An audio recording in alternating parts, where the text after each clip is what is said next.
আপনাদের উপর আল্লাহর শান্তি, রহমত ও বরকত বর্ষিত হোক। প্রিয় দর্শক ও শ্রোতাগণ, আজকের এই আলোচনায় আমি একটি অত্যন্ত গুরুত্বপূর্ণ ও শক্তিশালী যুক্তি উপস্থাপন করব। এই প্রশ্নটি নাস্তিকদের জন্য একটি যৌক্তিক ফাঁদ, কারণ তাদের উত্তর যাই হোক না কেন তাদের দর্শন ভেঙে পড়বে। প্রথম অধ্যায়, প্রশ্নটির গুরুত্ব। আগে মুরগি না ডিম? এই আপাতদৃষ্টিতে সহজ প্রশ্নটি আসলে একটি গভীর দার্শনিক সমস্যার দিকে ইঙ্গিত করে। এই প্রশ্নের মূল উদ্দেশ্য হল নাস্তিকদেরকে অসীম পশ্চাদপসরণের ইনফিনিট রিগ্রেস উভয় সংকটে ঠেলে দেওয়া এবং সৃষ্টির প্রথম কারণ অর্থাৎ সর্বশক্তিমান মহান আল্লাহর অস্তিত্ব প্রমাণ করা। দ্বিতীয় অধ্যায়, নাস্তিকদের সম্ভাব্য উত্তর ও প্রতিক্রিয়া। প্রথম সম্ভাব্য উত্তর, ডিম আগে এসেছিল। নাস্তিকরা বলেন যে বিবর্তন তত্ত্ব অনুসারে মুরগির পূর্বপুরুষ, যা মূলত মুরগি ছিল না, একটি ডিম পেড়েছিল এবং তা থেকে প্রথম মুরগির জন্ম হয়েছিল। এখানে আমাদের পাল্টা প্রশ্নটি হবে, ঠিক আছে, ডিম আগে এসেছিল, কিন্তু এটি কোথা থেকে এসেছিল? নাস্তিকরা বলবে একটি পূর্বপুরুষ পাখি থেকে। তখন আমরা জিজ্ঞাসা করি, এই পাখিটি কোথা থেকে এলো? তারা বলবে অন্য কোনো পূর্বপুরুষ থেকে। এভাবে পেছনে গেলে একটি অসীম শৃঙ্খল তৈরি হয়। তাহলে প্রথম প্রাণীটি কোথা থেকে এলো? এর ফলস্বরূপ নাস্তিকরা অসীম পশ্চাদপসরণের ফাঁদে পড়বে। তারা কখনোই প্রথম শুরুর ব্যাখ্যা দিতে পারবে না। দ্বিতীয় সম্ভাব্য উত্তর, মুরগিই প্রথমে এসেছিল। নাস্তিকরা বলতে পারে যে প্রথম মুরগিটি কোনোভাবে সৃষ্টি হয়েছিল এবং তারপর সেটি একটি ডিম পেড়েছিল। এক্ষেত্রে আমাদের পাল্টা প্রশ্ন হবে, আচ্ছা, প্রথম মুরগিটি কোথা থেকে এলো? তারা বলবে বিবর্তনের মাধ্যমে। তখন আমরা বলি যে বিবর্তন একটি প্রক্রিয়া, কিন্তু প্রথম প্রাণের উৎপত্তি কোথা থেকে? তারা বলবে রাসায়নিক বিক্রিয়া থেকে। তখন আমরা জিজ্ঞাসা করি, রাসায়নিক পদার্থগুলো কোথা থেকে এলো? মহাবিশ্বই বা কোথা থেকে এলো? এখানেও নাস্তিকরা অসীম পশ্চাদপসরণের ফাঁদে পড়বে। তৃতীয় সম্ভাব্য উত্তর, যুগপৎতা অথবা কোনো শুরু না থাকা। নাস্তিকরা বলতে পারে যে মুরগি ডিমের চক্রটি একটি চক্রাকার প্রক্রিয়া, যার কোনো শুরু নেই। এখানে আমাদের পাল্টা প্রশ্ন হল, একটি চক্রাকার প্রক্রিয়া একটি অসীম শৃঙ্খলকে বোঝায়, কিন্তু বিজ্ঞান আমাদের বলে যে মহাবিশ্বের একটি শুরু ছিল, বিগ ব্যাং। তাহলে একটি অসীম শৃঙ্খল কিভাবে থাকতে পারে? যদি কোনো শুরু না থাকে, তাহলে বর্তমান কিভাবে অস্তিত্বে এলো? সুতরাং নাস্তিকরা একটি দার্শনিক স্ববিরোধিতার মধ্যে পড়বে। তৃতীয় অধ্যায়, ইসলামের সুস্পষ্ট উত্তর। ইসলামের উত্তর অত্যন্ত সুস্পষ্ট এবং যৌক্তিক।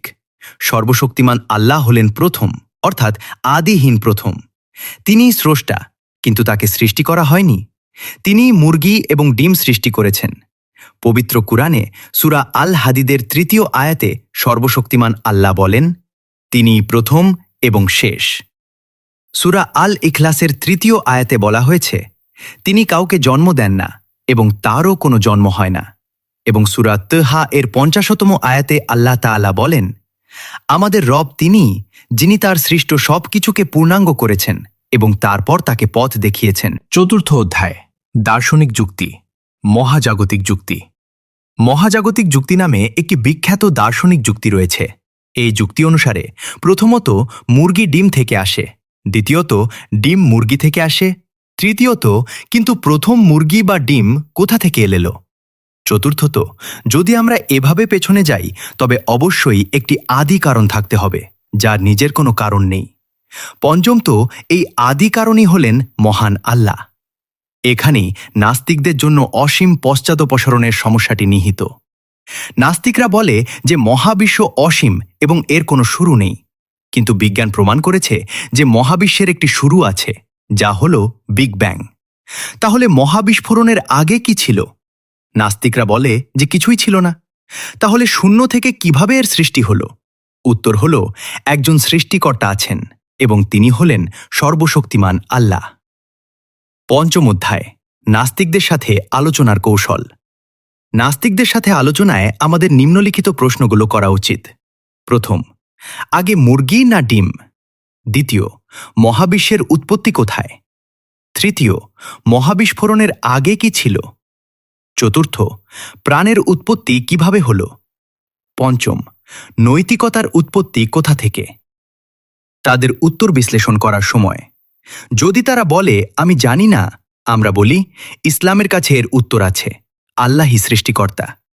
যদি তারা বলে ভবিষ্যতে বিজ্ঞান তা খুঁজে বের করবে, আমরা বলি এর মানে হলো আপনি শুধু বিজ্ঞানে বিশ্বাস করেন, আমি আল্লাহ হতে বিশ্বাস করি। যদি তারা বলে সৃষ্টিকর্তার কোনো প্রয়োজন নেই, আমরা বলি শূন্য থেকে কিছুই আসে না, আপনার মোবাইল ফোন কি নিজে নিজেই তৈরি হয়েছে? ষষ্ঠ অধ্যায়, চূড়ান্ত যুক্তি। নাস্তিকরা বলে যে তারা বিশ্বাস করে না, কিন্তু বাস্তবে তারা নিম্নলিখিত বিষয়গুলোতে বিশ্বাস করে। প্রথমত, কোনো সৃষ্টিকর্তা নেই, যদিও এর কোনো প্রমাণ তাদের কাছে নেই।